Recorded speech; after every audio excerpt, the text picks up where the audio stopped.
Question number 14 है principle of super position. Principle of super position को हिंदी में अध्यारोपण का सिद्धांत कहते हैं। आइए हम लोग देखेंगे वो क्या अध्यारोपण का सिद्धांत किसे कहते हैं। डिफिनेशन के तौर पर यहाँ पे देखो वो लिख चुके हैं कि जब किसी माध्यम में दो या दो से अधिक तरंगे एक साथ चलकर, यानी जब किसी माध्यम में दो या दो से अधिक तरंगे एक साथ चलकर, बोर्ड पर देखें वो जब एक साथ चलकर किसी बिंदु पर मिलती हैं तो माध्यम के उस कण का परिणामी विस्थापन, माध्यम के उस कण का परिणामी विस्थापन दोनों तरंगों द्वारा उत्पन्न विस्थापन के अलग अलग, दोनों तरंगों द्वारा उत्पन्न विस्थापन के अलग अलग सदिशीय योग के बराबर होता है, उसी प्रिंसिपल ऑफ सुपर पोजिशन कहते हैं। तो ये स्पष्ट रूप से कह रहा है कि जब दो या दो से अधिक तरंगे एक साथ चलकर किसी बिंदु पर मिलती है तो माध्यम का परिणामी विस्थापन का मतलब होता है रिजल्टेंट डिस्प्लेसमेंट। परिणामी विस्थापन दोनों तरंगों द्वारा उत्पन्न अलग अलग सदिशीय योग के बराबर होते हैं। सदिशीय योग यानी वेक्टर फॉर्म, योग का मतलब होता है जोड़, के योग की क्या होता है बराबर होता है। अब इसको हम लोग फिगर के माध्यम से देखते हैं कि वो प्रिंसिपल ऑफ सुपर पोजिशन में दो या दो से अधिक तरंगे मिलती है तो उनके बीच का परिणामी विस्थापन का सदिशीय योग क्या होता है।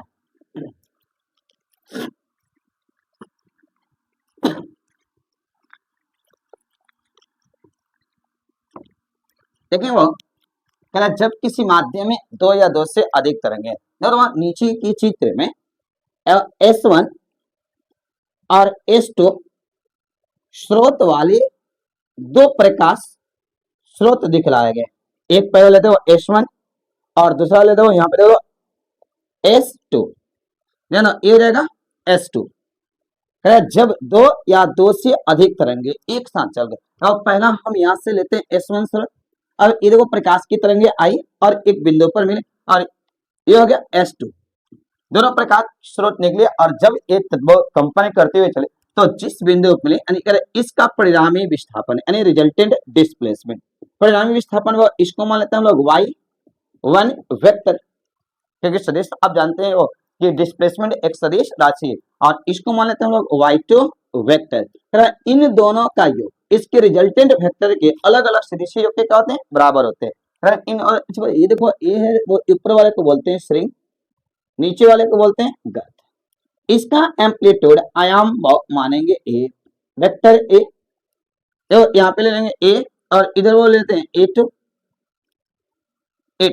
चलो इसके पहले रिजल्टेंट वेक्टर निकालते हैं। रिजल्टेंट वेक्टर या तो this vector A plus this vector B resultant vector R, यानी फिगर से यह स्पष्ट है, यानी इट इज क्लियर, फिगर से स्पष्ट है कि वेक्टर y बराबर दोनों सदिशों के योग के बराबर होते हैं, तो हो जाएगा vector y1 plus vector y2। अरे इन दोनों तो यहाँ पे वेक्टर फॉर्म में इसको मॉड के अंदर रखें, मॉड छूटेगा ना तो इधर तो क्या चढ़ जाएगा रूट चढ़ेगा, तो mod of vector y, mod of vector यहाँ पे ले लेंगे मॉड ऑफ वेक्टर y बराबर टूटेगा तो हो जाएगा मॉड से टूटेगा हो जाएगा y बराबर इधर हो जाएगा root under y1 square plus y2 का square two y1 y2 cos theta, जहाँ cos थीटा क्या है इन दोनों के बीच बना कोण है। ये तो हो गया किसके लिए डिस्प्लेसमेंट के लिए। सिमिलरली इसी प्रकार हम अगर एम्पलीट्यूड का निकालते हैं तो वो अगेन सिमिलरली इसी पर लेंगे अगेन एम्पलीट्यूड, तो बताओ क्या हो जाएगा वेक्टर ए बराबर दोनों का योग लेंगे तो हो जाएगा vector A1 plus vector A2। इसको भी मॉड के अंदर रखेंगे, मॉड से टूटेगा तो हो जाएगा वो क्या ए और टूटेगा तो इधर रूट चढ़ेगा और फॉर्मूला हो जाएगा A1 square A2 square plus 2A1 A2 और cos थीटा हो जाएगा। ये एम्पलीट्यूड के लिए फॉर्मूला हो जाएगा। इक्वेशन नंबर कितना हो जाएगा 2। देखेंगे अगेन आप जानते हो इंटरफेरेंस टर्म, इसका इंटेंसिटी अगर लेते हो तो यहाँ पे हम लिख भी देते हैं, आप लोग थोड़ा सा देखेंगे इंटेंसिटी और एम्पलीट्यूड को कंपेयर किया जाता है तो होता है ए वो यहाँ पे देखो आई या ए A1 स्क्वायर बराबर हो जाएगा I1, यानी पहले टर्म का इंटरफेरेंस वह इंटरफेरेंस टर्म आई या इंटेंसिटी लिया गया। अब तो A1 बराबर A1 स्क्वायर बराबर होता है I1, तो A2 बराबर क्या हो जाएगा I2, अगर यहाँ पे देखो ना, अगर इन दोनों का अगर हम रूट में करके निकालते हैं, यानी a1 का मान निकालते हैं, तो a1 बराबर हो जाएगा क्या हो, तो रूट अंडर i1, तो a2 बराबर क्या हो जाएगा, रूट अंडर i2। एवं इंटरफेरेंस, अब इंटरफेरेंस टर्म के लिए यहाँ से मान निकालते हैं, तो बोर्ड पर ध्यान देंगे, हो जाएगा तो a मोड वेक्टर a, यानी हो जाएगा मोड वेक्टर i बराबर क्या लेंगे, मोड वेक्टर टूटेगा तो हो जाएगा a, और इधर रूट के अंदर चलते हैं, a1 का स्क्वायर बराबर क्या हो जाएगा i1, यहाँ बताओ a2 का स्क्वायर बराबर क्या हो जाएगा i2 plus 2 a1 a2, a1 का मान हो जाएगा root under i1 into root under i2, और ये हो जाएगा cos थीटा, और ये हो जाएगा इक्वेशन नंबर कितना हुआ, तो 3, और ये हो जाएगा इंटरफेरेंस टर्म के लिए। तो 3 इक्वेशन निकाल चुके हैं। एक डिस्प्लेसमेंट के लिए, डिस्प्लेसमेंट के लिए होता है y बराबर y1 square plus y2 square plus 2y1 y2 cos theta, जहाँ y1 y2 क्या है, परिणामी विस्थापन है, और वो रिजल्टेंट डिस्प्लेसमेंट हम निकाले हैं y बराबर यहाँ पे नेक्स्ट अगेन एम्पलीट्यूड के लिए वेक्टर a बराबर a1 का स्क्वायर प्लस a2 का स्क्वायर, मॉड से टूटा हो जाएगा, a फिर रूट चढ़ जाएगा, हो जाएगा a1 square plus a2 square plus 2a1 a2 cos theta. Similarly उसी प्रकार इंटरफेरेंस टर्म के लिए निकाले, तो इंटरफेरेंस टर्म के लिए हो जाएगा मॉड ऑफ वेक्टर i, टूटेगा तो क्या हो जाएगा, वो i, यहाँ पे a हो चुका था, ये हो जाएगा i बराबर root under a square a1 का स्क्वायर मान लिखेंगे i, हो जाएगा i1 प्लस i2, a2 का स्क्वायर i2 प्लस 2ab, देखो a into a1 into a2, तो हो गया i1 into i2 cos theta जा cos। क्वेश्चन नंबर 15 जो है, क्वेश्चन नंबर 15 है वो इंटरफेरेंस ऑफ लाइट। तो आइए देखते हैं इंटरफेरेंस ऑफ लाइट किसे कहते हैं, वो इसी को हिंदी में बोलते हैं प्रकाश का व्यक्तीकरण, यानी देखेंगे वो प्रकाश का व्यक्तीकरण किसे कहते हैं, इसका डेफिनेशन जानेंगे यहाँ पे, ये भी फाइनली एग्जाम में 2 नंबर का क्वेश्चन पूछता है। तो अब वो देखते हैं डेफिनेशन, कह रहा है कि जब 2 या 2 से, जानेंगे जब 2 या 2 से अधिक प्रकाश की तरंगे एक साथ चलकर किसी बिंदु पर मिलती है या वो मिलती है, तो वहां पर प्रकाश की चमक बढ़ जाती है, वहां पर प्रकाश की चमक बढ़ जाती है या तो चमक घट जाती है, तो उसी घटना को ही इंटरफेरेंस ऑफ लाइट यानी प्रकाश का व्यक्तीकरण कहते हैं। और इसको फिर से डिफिनेशन जानते हैं, ध्यान से सुनेंगे आप लोग, कह रहे हो कि जब 2 या 2 से अधिक तरंगे, ध्यान देंगे, कह रहा है जब 2 या 2 से अधिक तरंगे एक साथ चलकर किसी बिंदु पर मिलती है, तो या तो चमक बढ़ जाती है या तो चमक घट जाती है, तो उसी घटना को इंटरफेरेंस ऑफ लाइट कहते हैं, यानी प्रकाश का व्यक्तीकरण कहते हैं। आइए जानते हैं कि कब प्रकाश की चमक बढ़ती है और कब प्रकाश की चमक घटती है। तो एक हम आपको नोट बताए थे, याद करो, नोट नंबर 1 सुनेंगे कि जब तरंगी समान कला में होती है, ध्यान देंगे, और फिगर को मिटाकर एक फिगर बनाते हैं, यहाँ पे इस फिगर को मिटा देते हैं, अच्छे से स्पष्ट करके इसको देखते हैं। वो कह रहा है कि जब तरंगी समान कला में हो, समान कला का मतलब सेम फेज में हो, ध्यान देंगे, फिगर के माध्यम से जानते हैं, आप लोग इसको नोट करके लिख भी लेंगे। नोट नंबर 1, नोट नंबर 1 होता है वो कि जब तरंगे समान कला में हो, ध्यान देंगे, जब तरंगे समान कला में हो, समान कला का मतलब सेम फेज में हो, जब तरंगे समान कला में, अर्थात पहली तरंग का श्रृंग, ध्यान दो यहाँ पे, पहली तरंग का श्रृंग दूसरी तरंग की श्रृंग पर पड़ता है, ध्यान दो, ये होगा फेज S1, और एक यहाँ पे दिखाते हैं, ये हो जाएगा फेज S2, ध्यान दो, जब पहली तरंग का श्रृंग दूसरी तरंग की श्रृंग पर पड़ता हो या पहली तरंग का गर्त वो दूसरी तरंग के गर्त पर पड़ता हो, तो उस बिंदु पर प्रकाश की तीव्रता बढ़ जाती है और रचनात्मक व्यक्तीकरण की घटना होती है, जिससे प्रकाश की चमक क्या होती है, बढ़ जाती है। देखो इस S1 और S2 स्रोत को दिखाएं, अगर हम इन दोनों स्रोत को एक साथ रख दे, यहाँ पे वो देखो एक ही सोर्स पे रख दे, यहाँ पे ये होगा S1 और इसी पे रख देते हैं S2, देखो सेम फेज में होना चाहिए। अब यहाँ पे कौन सी क्रिया होगी, रचनात्मक क्रिया होगी, यानी इन दोनों के बीच का जो एंगल होगा 0 डिग्री होगा। आपको प्रिंसिपल अब सुपर पोजिशन में बताया गया है कि जब सेम फेज में होगा तो उनके बीच का जो होगा ना ये जो मान होगा यहाँ पे ध्यान देगा, फिर से सुनो, जब सेम फेज में होगा तो उनके बीच का जो कलांतर यानी कोण होगा वो कितने डिग्री होगा, थीटा का मान 0 डिग्री, और 0 डिग्री में होगा ना उस स्थिति में इसका रचनात्मक व्यक्तीकरण की घटना होगी और प्रकाश की चमक क्या होगी, बढ़ जाएगी। ध्यान, नोट नंबर 2 कहता है, ध्यान, नोट नंबर 2 कि जब तरंगे विपरीत कला में, विपरीत कला का मतलब जब S1 और S2 लेंगे और अपोजिट डायरेक्शन में लेंगे, यानी पहला का श्रिंग तो दूसरा का गर्त, और पहला का गर्त तो दूसरा का क्या होना चाहिए, श्रिंग होना चाहिए। और फिगर ऐसे दिखाएंगे, कह रहे हो जब तरंगे विपरीत कला में हो, जब पहले तरंग का श्रिंग दूसरे तरंग के गर्त पे पड़ता, या पहली तरंग का गर्त दूसरे तरंग के श्रिंग पर पड़ता हो, तो उस स्थिति में यहाँ पे विनाशी व्यक्तीकरण होता है, यानी प्रकाश की तीव्रता घट जाती है, जिस कारण यहाँ पे विनाशी व्यक्तीकरण की घटना होती है और प्रकाश की चमक भी क्या होती है, वो तो घट जाती है। आएंगे वो देखो फिर से एक बार सुनो कि जब तरंगे विपरीत कला में होगी तो प्रकाश की चमक घट जाएगी, और जब तरंगे सेम फेज में होगी तो प्रकाश की चमक क्या होगी, बढ़ जाएगी। अगला है diffraction of light. Diffraction of light को हिंदी में बोलते हैं प्रकाश का विवर्तन। तो आइए जानते हैं प्रकाश का विवर्तन किसे कहते हैं। तो प्रकाश का विवर्तन का डेफिनेशन कर रहा है वो कि जब प्रकाश किसी तीखे कोर या तीखे अवरोध से टकराता है तो वह छाया के क्षेत्र में प्रवेश कर जाता है, तो उसी घटना को डिफ्रैक्शन ऑफ लाइट कहते हैं, यानी प्रकाश का विवर्तन कहते हैं। अगर बाय द वे क्वेश्चन अगर आता है फाइनली एग्जाम में कि डिफ्रैक्शन ऑफ लाइट किसे कहते हैं, तो आप बताएंगे वो कि जब प्रकाश किसी तीखे कोर का मतलब होता है नुकीली सतह, जिसमें में आप एग्जांपल ले सकते हैं, एक ब्लेड भी देख सकते हैं, या दो नुकीले सतह लेते और इनके बीच से प्रकाश की किरणें प्रवेश करें और दोनों नुकीले सतह से टकराते इस छाया के क्षेत्र में प्रवेश कर जाती है। वही डेफिनेशन लिखे हैं कि जब प्रकाश किसी तीखे कोर, देखो यहाँ पे तीखे कोर या तीखे अवरोध से टकराता है तो वह छाया के क्षेत्र में प्रवेश कर जाता है, उसी घटना को डिफ्रैक्शन ऑफ लाइट कहते हैं। एक फिगर के माध्यम से देखते हैं, जो नीचे के चित्र में एक तीखी कोर वाली सतह दिखलाया गया है। तो एक कोई तीखे कोर वाली सतह लेते हैं, देखो ऐसे करके नीचे के चित्र में एक सोर्स ऑफ लाइट दिखलाया गया है।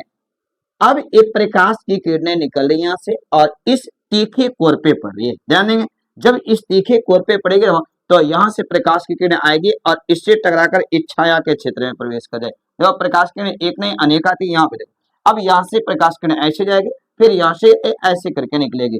जो ये जो प्रकाश की किरणें आ रही है ये अब देखो कहां से, ये तो सोर्स ऑफ लाइट है, सोर्स ऑफ लाइट इस तीखी कोर पे पड़ी, यहां से टकरा कर गई। अब बताओ जब यहां से टकरा कर गई तो ये जो यहाँ पे सरफेस होगा, तो इधर बनेगा डार्कनेस फ्रिंज यानी डार्क, यहाँ पे देखो क्या बनेगा, ब्राइट, फिर बीच में यहाँ पे क्या बनेगा, डार्क, क्या बनेगा, डार्क। अरे ऐसे डार्क और ब्राइटनेस बनता है, यानी इसको बोलते हैं डार्कनेस भी बोला जाता है, यानी डार्कनेस, ये भी डार्क जो लिखे इसको लगा देंगे डार्कनेस, यानी डार्कनेस और ब्राइटनेस।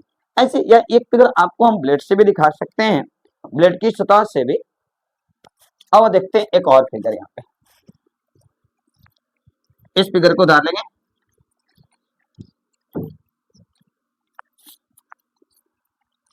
तो एक फिगर और दिखाते हैं, अवरोधक का मतलब क्या होता है, जैसे धारीदार यानी ब्लेड ले सकते हैं। आप ब्लेड तो देखे होंगे, एक ब्लेड की सतह से दिखाते हैं। नीचे के फिगर में एक ब्लेड दिखलाया गया है। अब देखो हम समझने के लिए यहाँ पे एक ब्लेड बना रहे हैं आप लोग के लिए, ऐसे होता होगा ब्लेड।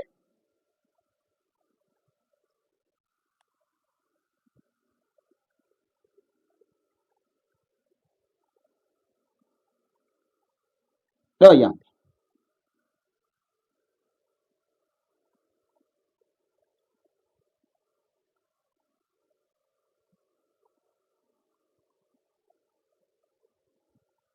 यह ब्लेड, जब इस ब्लेड पर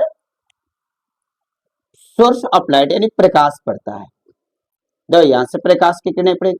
जब इस पे प्रकाश की किरणें पड़ेगी, देखेंगे इस ब्लेड के ये वाले हिस्सा ना धारीदार होते हैं यानी अवरोधक होता है। यहाँ पे देखें नीचे भी होता है। अब इस पे प्रकाश की किरणें पड़े और देखो यहाँ से रिफ्लेक्ट होकर इस छाया के क्षेत्र में चला जाएगा। अगर कुछ प्रकाश की किरणें यहाँ से ऐसे इसकी ऊपरी सतह से यहाँ पे आएंगे तो इधर वो ऊपर क्या बनेंगे, डार्कनेस, बीच में क्या होंगे, ब्राइटनेस। जहां पे प्रकाश मौजूद होगा वो ब्राइटनेस हो जाएगा और जहां पे नहीं होगा फिर नीचे क्या बनेगा, डार्कनेस। तो ऐसे जो अवरोध उत्पन्न करता यानी छाया के क्षेत्र में प्रकाश की किरणें जब प्रवेश करती है उसी को हम लोग बोलते हैं diffraction of light, diffraction of light. इसी घटना को बोलते हैं डिफ्रैक्शन ऑफ लाइट। ध्यान देंगे वो यहाँ पे डिफ्रैक्शन ऑफ लाइट की खोज जो है वो ग्रीमाल्डी ने किया था। एक साइंटिस्ट का नाम था ग्रीमाल्डी। यानी कोई क्वेश्चन करता है कि डिफ्रैक्शन ऑफ लाइट की खोज किसने किया तो याद रखेंगे ग्रीमाल्डी ने, जबकि सर्वप्रथम इनकी व्याख्या फ्रेनेल ने किया था। कौन कहता है, फ्रेनेल, यानी इसको इंग्लिश में बोलते हैं और फ्रेशनेल, हिंदी में लिखते हैं फ्रेनेल। तो क्वेश्चन एक ऑब्जेक्टिव में पूछ सकता है कि डिफ्रैक्शन ऑफ लाइट की खोज किसने किया तो बताएंगे ग्रीमाल्डी ने। और सर्वप्रथम इसकी व्याख्या यानी सर्वप्रथम इसकी व्याख्या किसने किया तो फ्रेनेल ने किया था। नोट नंबर 2 में इसमें लिख सकते हैं कि फ्रेनेल डिफ्रैक्शन की घटना तभी दिखाई देती है जब अवरोधक की साइज प्रकाश के तरंगदैर्घ्य की कोटि का होता है। क्वेश्चन नंबर 17 है different between interference and diffraction. Hindi होता है कि व्यक्तीकरण और विवर्तन में अंतर स्पष्ट करे। ये भी कई बार एग्जाम में क्वेश्चन पूछ चुका है। तो आइए जानते हैं कि व्यक्तीकरण और विवर्तन में क्या अंतर है। तो पहले इसको दो भागों में बांटेंगे। इधर लिखेंगे एस एन सीरियल नंबर, ये हो जाएगा इंटरफेरेंस यानी व्यक्तीकरण, और इधर लिखे डिफ्रैक्शन यानी विवर्तन। और एक एक अंतर दोनों में पहले जानते हैं और एक को क्लियर करें। तो व्यक्तीकरण की घटना में क्या करें, व्यक्तीकरण की घटना दो अलग अलग संबंध स्रोत, दो अलग अलग संबंध स्रोत का मतलब दो अलग अलग तरंगों के स्रोत से निकलने वाले, यहाँ पे देखो लिख चुके हैं यहाँ पे तरंग, फिर से एक बार पढ़ते हैं कि व्यक्तीकरण की घटना दो अलग अलग संबंध स्रोत से निकलने वाले तरंगों के अध्यारोपण के कारण होता है। अभी याद करो इंटरफेरेंस की डिफिनेशन पिछले डिफिनेशन में हम लोग पढ़े थे कि जब दो या दो से अधिक तरंगे एक साथ चलकर किसी बिंदु पर मिलती है तो या तो चमक बढ़ जाती है या तो चमक घट जाती है। वही कंडीशन यहाँ पे कह रहा है कि अध्यारोपण के कारण होती है। किसके बहुत तो दो तरंगों के, लेकिन इसमें कह रहा है देखो डिफ्रैक्शन में कह रहा है विवर्तन की घटना एक ही तरंगाग्र के, तरंगाग्र का भी डिफिनेशन आपको बता दें कि समान कला में कंपन करने वाले इत्थर के सभी कणों को स्पर्श करते हुए गुजरने वाले काल्पनिक तल को तरंगाग्र कहते हैं। वही यहाँ पे कह रहे थे विवर्तन की घटना एक ही तरंगाग्र के विभिन्न बिंदुओं, जो यहाँ पे विभिन्न बिंदुओं से निकलने वाले तरंगों एवं तरंगों के अध्यारोपण के कारण होती है। यानी इसमें दो चाहिए, इसमें कितना होना चाहिए एक, और एक से चारों दिशा में फैलता है। यानी विभिन्न बिंदुओं से निकलने वाले तरंगाग्र के अध्यारोपण के कारण ही ये वो डिफ्रैक्शन का निर्माण होता है। तो दो नंबर देखें वो इसमें सभी फ्रिंजों की चौड़ाई एक समान होती है। यानी वो इंटरफेरेंस में सभी फ्रिंजों की चौड़ाई वो जो होगा ना वो कैसा होगा तो एक समान होगा, जबकि विवर्तन में वैसा नहीं होगा। ये स्पष्ट कर दो कि इसमें सभी फ्रिंजों की चौड़ाई अलग अलग होती है। यानी इसमें सभी फ्रिंजों की चौड़ाई एक समान होगा, इसमें सभी फ्रिंजों की चौड़ाई अलग अलग होगा। क्योंकि डिफ्रैक्शन लिख रहे हैं तो इसके ठीक अपोजिट इसमें होगा, तो इसमें एक समान होगा तो इसमें वो डिफरेंट होगा यानी अलग अलग होगा। चलो तीसरा देखते हैं वो कह रहा है इसमें सभी ब्राइट फ्रिंज की चमक एक समान होती है। यानी इसमें सभी ब्राइट फ्रिंज की चमक एक समान होती है वो, लेकिन जबकि इसमें कह रहे थे तो कि इसमें सभी ब्राइट फ्रिंज की चमक क्या होती है तो अलग अलग होती है। यहाँ पे वो अलग अलग होती है। ये देखो तीन तो हो गया, स्पष्ट कर दिया कि इसमें तो वो इसमें सभी ब्राइट फ्रिंज की चमक एक समान होती है, जबकि इसमें सभी ब्राइट फ्रिंज की चमक क्या होती है अलग अलग होती है। लास्ट एक और देखेंगे 4 नंबर है, यहाँ पे लिख चुके हैं वो कि इसमें डार्क फ्रिंज परफेक्ट डार्क होता है। यदि ये पूर्ण रूप से अगर अंधेरा रहेगा तो अंधेरा होगा, इसलिए लिखा है कि इसमें डार्क फ्रिंज परफेक्ट रूप से क्या होता है परफेक्ट डार्क होता है। यानी परफेक्ट यानी पूर्ण रूप से क्या होता है डार्क होता है, जबकि इसमें लिखा है वो कि इसमें डार्क फ्रिंज रिलेटिव डार्क होगा। रिलेटिव डार्क का मतलब होता है कि पूरे ना तो पूरे डार्क में रहेगा ना तो पूरे ब्राइटनेस में रहेगा। तो ये था आपको different between interference and diffraction. मैंने आपसे कोई भी क्वेश्चन करेगा कि इंटरफेरेंस और डिफ्रैक्शन में अंतर स्पष्ट करें तो ये आप बता देंगे। और ये 2026 के एग्जाम के लिए 2026 के एग्जाम के लिए इंपॉर्टेंट क्वेश्चन है, इसको आप लोग अच्छे से तैयारी कर लेंगे। जितने भी क्वेश्चन आपको हम यूट्यूब चैनल के माध्यम से बता रहे हैं ये सारे के सारे क्वेश्चन को 2026 में आने की चांस है।